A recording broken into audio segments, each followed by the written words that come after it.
আসসালামু আলাইকুম ভাইয়েরা, তোমাদের সবাইকে আবারও স্বাগতম জানাচ্ছি। এর আগে জিএসটি স্ট্যান্ডার্ড যে ক্লাসটা ছিল সেটা তোমরা যারা দেখেছো তারা তো জানোই। সেই ক্লাসটাতে আমি এই যে কোষ বিভাজন এবং নগ্নবীজী ও আবৃতবীজী উদ্ভিদ এই দুটা চ্যাপ্টার কত ডিটেইলসে কত সুন্দর করে আলোচনা করেছি এবং বিভিন্ন ধরনের ট্রিক্স কিন্তু সেই ক্লাসটাতে দিয়েছি। ওকে, সো ওই ক্লাসটা অবশ্যই তোমরা দেখবা এই ক্লাসটা দেখার আগে, কারণ ওই ক্লাসে যে বিষয়গুলো খুব ডিটেলসে আলোচনা করেছি সেগুলো অবশ্যই এই ক্লাসে এত বেশি ডিটেলসে যাব না। ওকে, সো অবশ্যই সেই ক্লাসটা দেখবা এবং এই ক্লাসের মাধ্যমে তুমি বুঝতে পারবা এগ্রি এবং জিএসটি এই দুটার মধ্যে মানে কোন জায়গাতে ডিফারেন্স আছে আর কোন জায়গাতে মিল আছে, এই দুটো বিষয় তো বুঝতে পারবাই। এবং এই ক্লাসটা দেখলে আশা করি জিএসটি স্ট্যান্ডার্ড তোমার একটা প্রিপারেশন হয়ে যাবে এই দুটো অধ্যায়ের ওপর। ওকে, সো ক্লাসটা শুরু করি আমরা।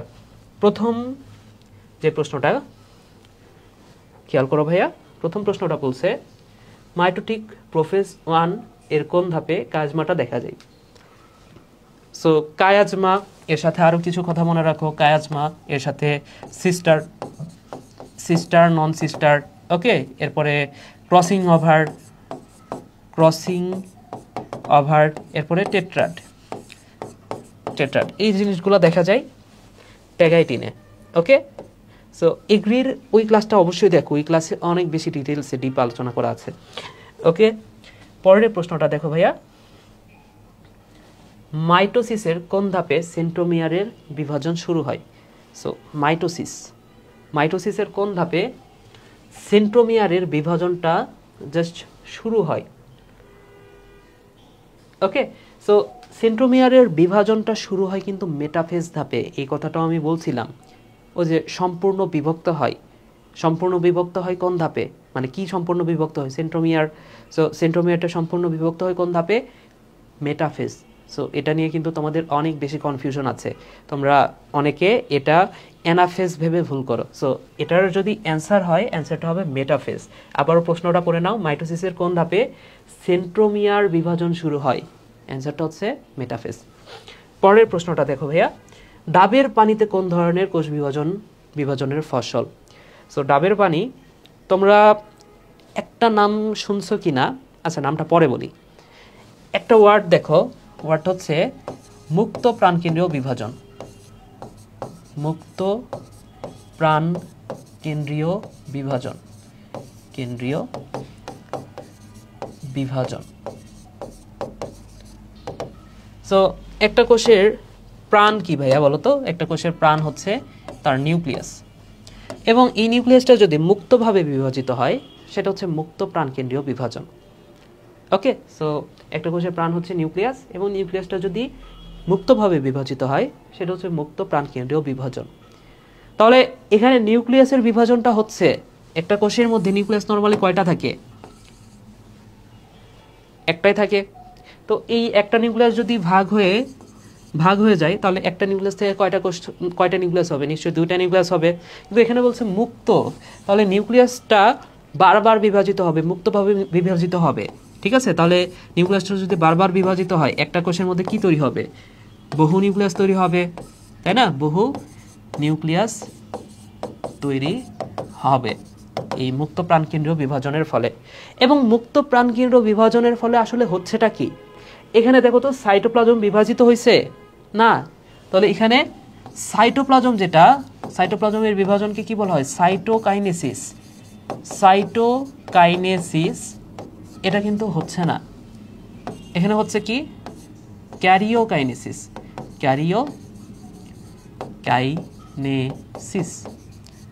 এই ক্যারিওকাইনেসিসটা হচ্ছে।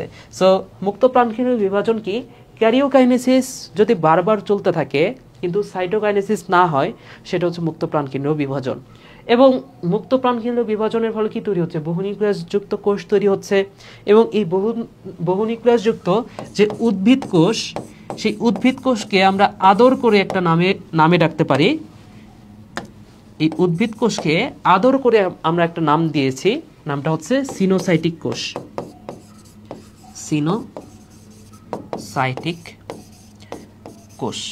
আর এই সিনোসাইটিক কোষ বা এই বহু মুক্ত প্রাণকেন্দ্রীয় বিভাজনের ফসলটা হচ্ছে ডাবের পানি। ওকে, সো এই মুক্ত প্রাণকেন্দ্র বিভাজনের কারণ কি হচ্ছে ভাইয়া বলো তো? ক্যারিওকাইনেসিস হচ্ছে। তাহলে এইটা দেখো কি বলছে, ডাবের পানি কোন ধরনের বিভাজনের ফসল? ক্যারিওকাইনেসিসের ফসল। ক্লিয়ার? সাইটোকাইনেসিসের না। পরের প্রশ্নটা দেখো ভাইয়া, কোন প্রক্রিয়ায় চারিত্রিক বৈশিষ্ট্যের বিনিময় ঘটে? Crossing over. বুঝতেই পারতেছো যে ক্রস ঘটে, ক্রস ঘটলে চারিত্রিক বৈশিষ্ট্যের বিনিময় ঘটে। সো অ্যান্সারটা হচ্ছে ক্রসিং ওভার, ক্রসিং ওভার। পরের প্রশ্নটা দেখো ভাইয়া, পরের প্রশ্নটা হচ্ছে মাইটোটিক মেটাফেজে যে গোল বর্ণহীন সংকুচিত অঞ্চল দেখা যায় তার নাম কি? সো একটা ক্রোমোজোম যদি দেখো ভাইয়া, এটা হচ্ছে একটা ক্রোমোজোম। এই ক্রোমোজোমের এই যে মাঝখানের যে অঞ্চলটা, সেন্টার মানে কি? কোনো কিছু সেন্টার মানে হচ্ছে কেন্দ্র। তাহলে এই পুরা জিনিসটার সেন্টার কোনটা? এই যে এটা। তাহলে এই সেন্টারের যে অংশ সেটাকে বলা হচ্ছে সেন্ট্রোমিয়ার। সেন্ট্রোমিয়ার নামের মধ্যে আছে মিয়ার। এই মিয়ার মানে হচ্ছে অংশ, মিয়ার মানে অংশ। সেন্ট্রো মানে হচ্ছে সেন্টার বা কেন্দ্র, কেন্দ্রের যে অংশ সেটা হচ্ছে সেন্ট্রোমিয়ার। এবং সেন্ট্রোমিয়ারটা কেমন দেখো? গোল। এই ক্রোমোজোম মানে কি জানো? তোমরা জানো ক্রোমোজোম মানে কি? এখানে নামের মধ্যে আছে সোম। সোমা কথাটার অর্থ হচ্ছে বস্তু বা দেহ। আর ক্রম কথাটার অর্থ এখানে গুগল ক্রম না, ক্রম মানে গুগল ক্রম না, এই ক্রম কথাটার অর্থ হচ্ছে রং। সো ক্রোমোজোম মানে কি? রঙিন বস্তু। কিন্তু ক্রোমোজোমের এই যে সেন্ট্রোমিয়ারের যে জায়গাটা, এই জায়গাটা দেখো তো কুঞ্চিত হয়ে গেছে না? তাহলে যেই জায়গাটা কুঞ্চিত হয়ে গেছে সেইখানে তো রং থাকতে পারে না। তাহলে একমাত্র অরঞ্জিত অঞ্চল হচ্ছে সেন্ট্রোমিয়ার। তাহলে সেন্ট্রোমিয়ারটা কি ভাইয়া? এটা হচ্ছে একমাত্র অরঞ্জিত অঞ্চল, একমাত্র অরঞ্জিত অঞ্চল, রঞ্জিত অঞ্চল। আশা করি বুঝেছো। ওকে, সো এটা হচ্ছে গোল বর্ণহীন এবং সংকুচিত অঞ্চল যেটা, সেটা হচ্ছে সেন্ট্রোমিয়ার। ওকে, আশা করি এটা আর ভুল হবে না তোমাদের। পরের প্রশ্নটা দেখো কি বলেছে। পরের প্রশ্নটা হচ্ছে মাইটোসিস নামকরণ করেন কে? সো একজন বিজ্ঞানী 1882 সালে, একজন বিজ্ঞানী যার নাম হচ্ছে ডাব্লিউ ফ্লেমিং।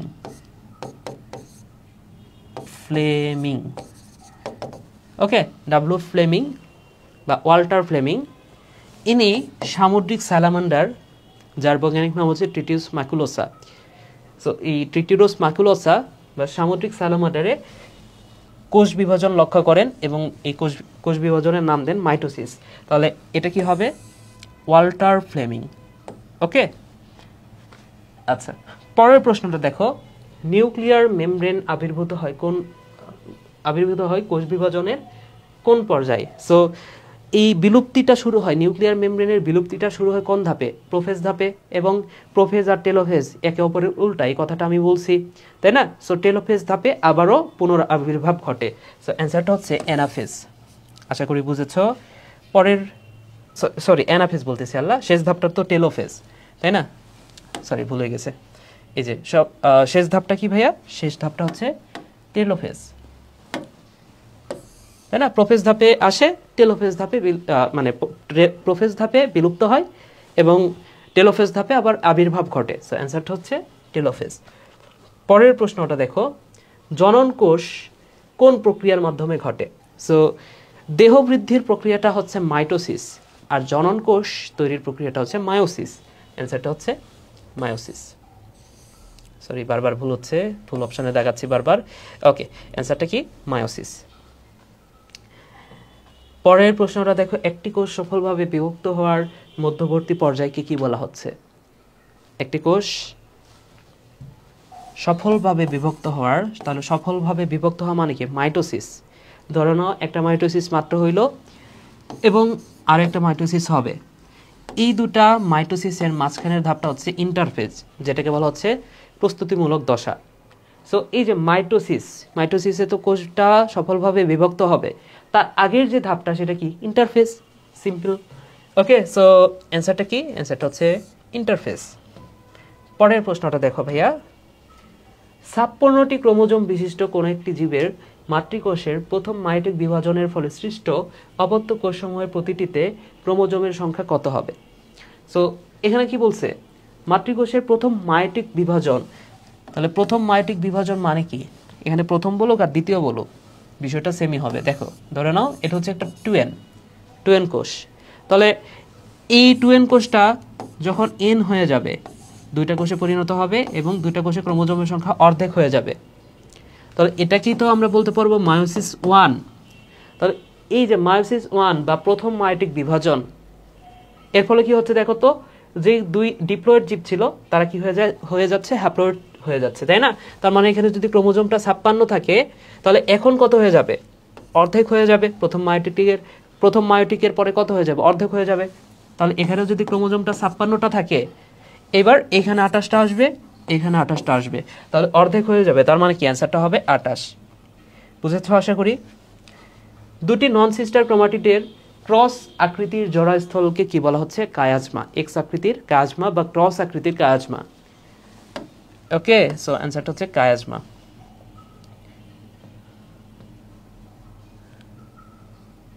ওকে, সো এর মাধ্যমে এই অধ্যায়টা শেষ হলো। পরের অধ্যায়টা হচ্ছে নগ্নবীজি ও আবৃতবীজি উদ্ভিদ।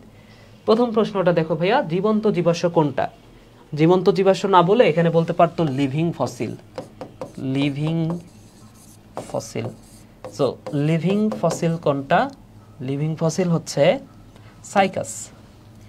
সাইকাস। কেন সাইকাস লিভিং ফসিল? কারণ সাইকাসের 100টা গণের 9টা প্রজাতি এখনো জীবিত অবস্থায় আছে। আর লিভিং ফসিল মানে কি? যেই জীবটা কোটি কোটি বছর আগেও পৃথিবীতে ছিল, এখনো আছে, সেটা হচ্ছে জীবন্ত জীবাশ্ম বা লিভিং ফসিল। এবং সাইকাসের বৈশিষ্ট্যগুলো তো এর আগের ক্লাসে আমি বলছি, তাই না? এগ্রির যে ক্লাসটা ছিল সেইখানে আমি বলছি। একটা বৈশিষ্ট্য বলতে আমি ভুলে গেছি, সেটা হচ্ছে সাইকাসের যে শুক্রাণু, সেই শুক্রাণুটা নিয়ে একটু পড়া যায়। শুক্রাণু।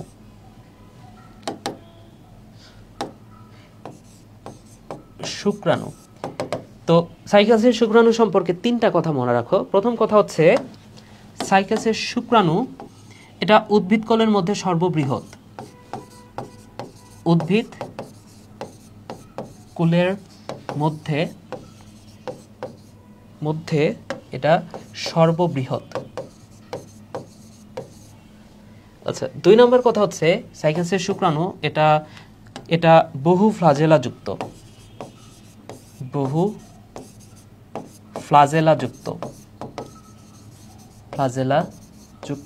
এবং 3 নম্বর কথা হচ্ছে এটা দেখতে লাটিমের মতো। আশা করি বুঝেছ। ওকে, এবং আরো একটা কথা আমি পড়তে পারি, সেটা হচ্ছে সাইকাসের যে পাতা সম্পর্কেও পড়া হয় না আগের ক্লাসে। সো পাতা, 2 ধরনের পাতা দেখা যায় সাইকাসে। একটাকে বলা হয় শল্কপত্র, এবং আরো একটা পাতা আছে যেটাকে বলা হচ্ছে পর্ণপত্র। সো পর্ণপত্র এটার বর্ণ হচ্ছে সবুজ, আর শল্কপত্র এটার বর্ণ হচ্ছে বাদামি। ওকে, সো এই দুটো কথা মনে রাখো। তাহলে অ্যান্সারটা হচ্ছে সাইকাস। পরের প্রশ্নটা দেখো, দ্বিনিষেক প্রক্রিয়া কোন উদ্ভিদের বৈশিষ্ট্য? সো দ্বিনিষেক মানে কি সেটা একটু বলে দিই। দ্বিনিষেক মানে কি? সো দ্বিনিষেক পড়ার জন্য আমি একটা নতুন পেজই নিয়ে নিই। দ্বিনিষেক কি, তাহলে ভালো মতো বুঝতে পারবা। দেখো, গর্ভাশয় তো বোঝো, যেহেতু দশম অধ্যায় পড়া নাই, এই দ্বিনিষেক সম্পর্কে ধারণাটা একটু কম থাকতে পারে তোমাদের যেহেতু শর্ট সিলেবাস। তো একটা ডিম্বক, গর্ভাশয়ের ভেতরে থাকে ডিম্বক। তো এটা হচ্ছে একটা ডিম্বক, এবং এই ডিম্বকের মধ্যে কি কি আছে ভাইয়া? দেখো, ডিম্বকের মধ্যে এই জায়গাটা থাকে একটা নায়িকা। তো এই নায়িকাকে সাহায্য করার জন্য আবার 2 পাশে 2টা সাইড নায়িকা থাকে, যাদেরকে বলা হচ্ছে সহকারী কোষ। আচ্ছা, আর এটা তো ডিম্বাণু। এটা হচ্ছে, একটু সাইডে লিখি, এটা হচ্ছে ডিম্বাণু। তো 3জন নায়িকার দিকে 3জন পোলা আবার উপর থেকে চাইয়া থাকে। তাহলে এগুলো হচ্ছে 3জন নায়ক। হ্যাঁ, 3জন নায়িকার দিকে 3জন নায়ক চেয়ে আছে। ওকে, আচ্ছা, যাদেরকে বলা হচ্ছে প্রতিপাদ কোষ। এবং এই নায়ক আর নায়িকার মাঝখানে 2টা ফ্যামিলির আবার যারা হচ্ছে পিতামাতা তারা আছে, মানে অভিভাবক আছে। ওকে, তাহলে এই যে এখানে নায়ক, এখানে হচ্ছে নায়িকা, আর 2 জনের মাঝখানে নায়ক নায়িকার যে ফ্যামিলির অভিভাবকগুলো আছে তারা। তো এই পুরা জিনিসটা বা এই পুরা ডিম্বকটা কোথায় আছে ভাইয়া বলো তো? এই পুরা ডিম্বকটা আছে অবশ্যই একটা গর্ভাশয়ের ভেতরে, এবং গর্ভাশয়ের উপরের দিকে কি থাকে? এখানে থাকে গর্ভমুণ্ড। তো একটা এই উপরে আছে গর্ভমুণ্ড। তো একটা পরাগরেণু যখন এই গর্ভমুণ্ডে এসে পতিত হয় তারপরে কি হয় সেটা একটু দেখো। ধরে নাও একটা পরাগরেণু, সে পরাগরেণুটা এই গর্ভমুণ্ডে এসে পতিত হইল।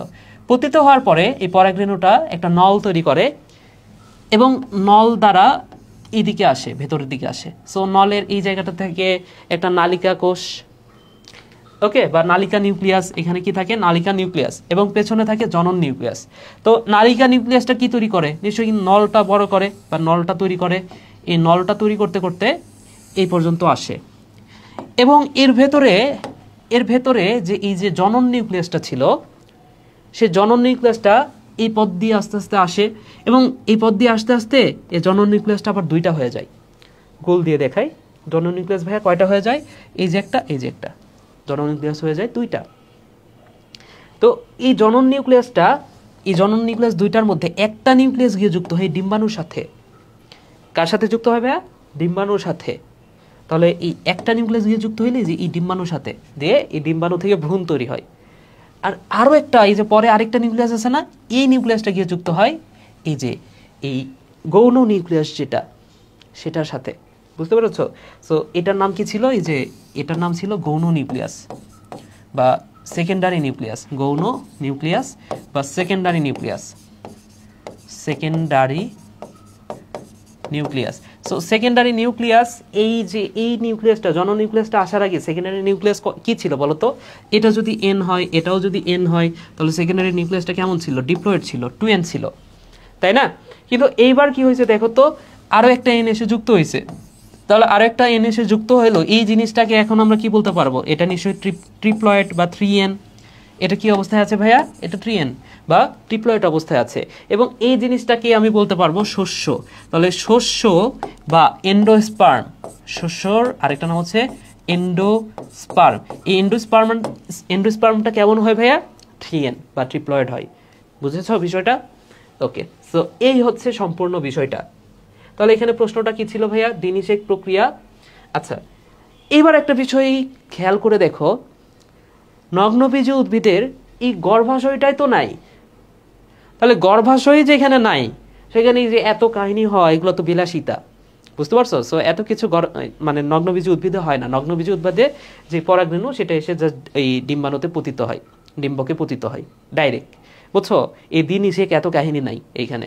সো যেহেতু দ্বিনিষেকের ফলে এই যে ট্রিপ্লয়েড তৈরি হচ্ছে বা এন্ডোস্পার্ম তৈরি হচ্ছে, সো এটা কোন উদ্ভিদে হয়, এটা হচ্ছে গুপ্তবীজী বা আবৃতবীজী উদ্ভিদের বৈশিষ্ট্য।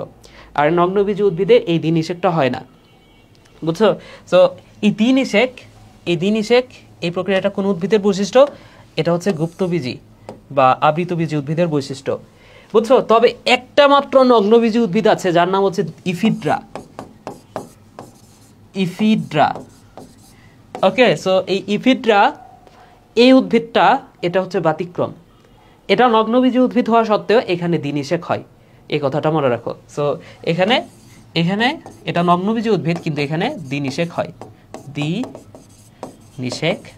হয়, এই কথাটা মনে রাখো ভাইয়া।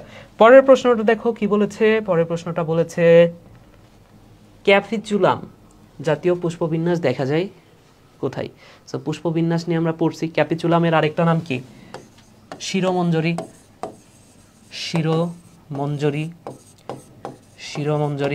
সো এখানে শি থেকে মনে রাখছি, শিশু গাধা, শিশুরা কেমন হয়, গাধা হয়।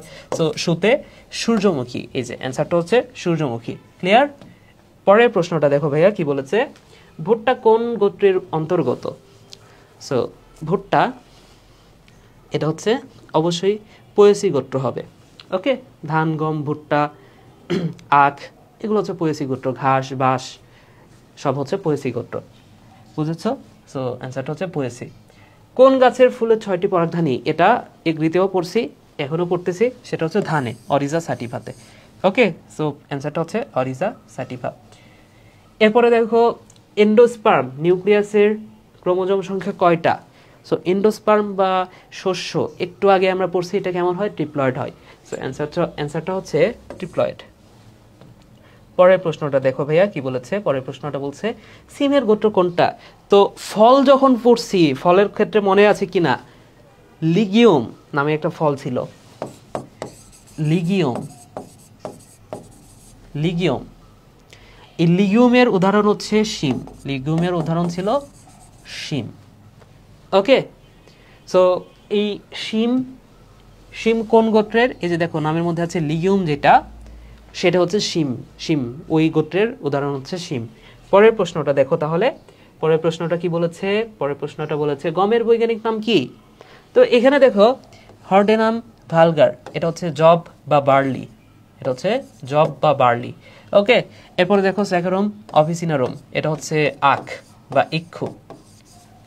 জিয়ামায়াস, এটা হচ্ছে ভুট্টা, ভুট্টা। আর ট্রিটিকাম এস্টিভাম, এটা হচ্ছে গম। সো গমের বৈজ্ঞানিক নাম হচ্ছে ট্রিটিকাম এস্টিভাম। পরের প্রশ্নটা দেখো কোনটি অপ্রকৃত ফল? অপ্রকৃত ফল নিয়ে আমরা পড়ছি, চারটা ফল হচ্ছে অপ্রকৃত ফল: আপেল, চালতা, আনারস, কাঁঠাল। এই চারটা ফল হচ্ছে অপ্রকৃত ফল। সো অ্যান্সার হচ্ছে সি। আচ্ছা, লাউ এর অমরবিন্যাস কোনটা? তো লাউ এর অমরবিন্যাস, এখানে অপশানগুলো কি কি আছে দেখো। এক প্রান্তীয়, এক প্রান্তীয় মানে কি? মার্জিনাল, মার্জিনাল থেকে আমরা কি মনে রাখছি? মামসীয়, মামসীয়, তাহলে মতে মটর, মাতে মার্জিনাল, মতে মটরশুঁটি, শতে শিম, শতে ছোলা এবং অতে অপরাজিতা। তাহলে এটা, এটার মধ্যে নাই লাউ। বহুপ্রান্তীয়, বহুপ্রান্তীয়ের মধ্যে, বহুপ্রান্তীয়ের অপর নাম কি? প্যারাইটাল, প্যারাইটাল থেকে আমরা মনে রাখছিলাম প্যাশলা, তাহলে পথে প্যারাইটাল, শতে শশা, লতে লাউ। তাহলে দেখো অ্যান্সারটা কি হবে? অবশ্যই বহুপ্রান্তীয়। ক্লিয়ার? ওকে, আর মূলীয় কি ছিল? সূর্যমুখী আর ধান। শীর্ষক কি ছিল? এপিকাল, সরি হ্যাঁ এপিকাল, এপিকাল কি ছিল? এ ধলা, তাহলে ধনিয়া, লাল পাতা। তাহলে এটার অ্যান্সার হচ্ছে বহুপ্রান্তীয়। পরের প্রশ্নটা দেখো, হেসপেরিডিয়াম ফল কোনটা? হেসপেরিডিয়াম ফল নিয়ে এর আগের ক্লাসে পড়ি নাই, এখন বলে দিচ্ছি। হেসপেরিডিয়াম ফল মানে হচ্ছে যে ফলটা, মানে যে ফলটা অবিদারী কিন্তু রসালো, সেটাকে বলা হচ্ছে হেসপেরিডিয়াম। সো হেসপেরিডিয়াম, এখানে দেখো তো, এখানে হচ্ছে বি নাম্বার যে অপশানটা, লেবু, এবং এর সাথে আরেকটা মনে রাখো, কমলা লেবু, কমলা লেবু। এই ফলগুলা, এই ফলগুলোকে পেকে গেলে ফেটে যায়? ফাটে না। আবার দেখো এই ফলের মধ্যে অনেক রস থাকে, রসালো ফল। সো এইটাকে, এটা হচ্ছে হেসপেরিডিয়াম। বুঝেছো? ওকে, পরের প্রশ্নটা দেখো ভাইয়া কি বলেছে। মালভেসি গোত্রের পুষ্পবিন্যাস কি ধরনের? সো মালভেসি গোত্রের পুষ্পবিন্যাস সাইমাস ধরনের, পড়েছি পুষ্পবিন্যাস পড়ার সময়। ওকে, সো এই সাইমাস ধরনের, এটা হচ্ছে অ্যান্সার। পরের প্রশ্নটা দেখো, কোনটি বাল্বের উদাহরণ? কাণ্ড নিয়ে, কাণ্ড নিয়ে যদি পড়ো, দেখো কাণ্ডের মধ্যে কি কি আছে। কাণ্ডের মধ্যে এক নম্বর যে কাণ্ড, সেটা হচ্ছে বাল্ব, বাল্ব। ওকে, তো তুমি যদি বাল্বের দিকে একটু খেয়াল করো, ওই যে শ্যাট ওয়াটের যে বাল্বগুলা, রসুন পেঁয়াজ একটু হাতে নিয়ে দেখবা, রসুন পেঁয়াজ দেখতে শ্যাট ওয়াটের বাল্বের মতো। ওকে, সো বাল্বের উদাহরণ কি? রসুন, রসুন, পেঁয়াজ, রসুন, পেঁয়াজ। এরপরে দুই নাম্বার যে কাণ্ড, সেটা হতে পারে রানার ধরনের, রানার। সো রান, থান, থানকুনি, এটার উদাহরণ হচ্ছে থানকুনি। ওকে, আচ্ছা, তাহলে এই দুটাই আপাতত মনে রাখো।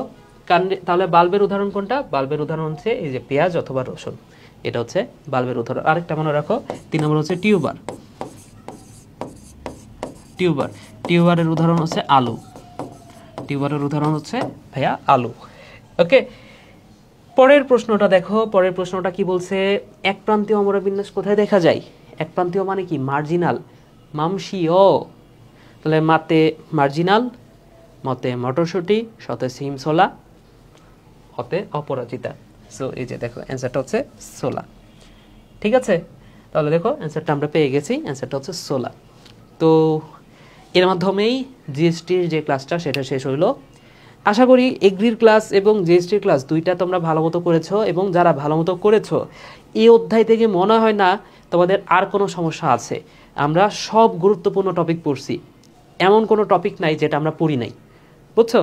সো আশা করি তোমরা ক্লাসটা বুঝতে পেরেছো, এবং এই ক্লাসটা যদি ভালো করে করে থাকো, এই ক্লাস থেকে তোমরা ইনশাল্লাহ 100% কমন পাবা পরীক্ষায়। ওকে, তো সবাই ভালো থাকো, সুস্থ থাকো, টাটা।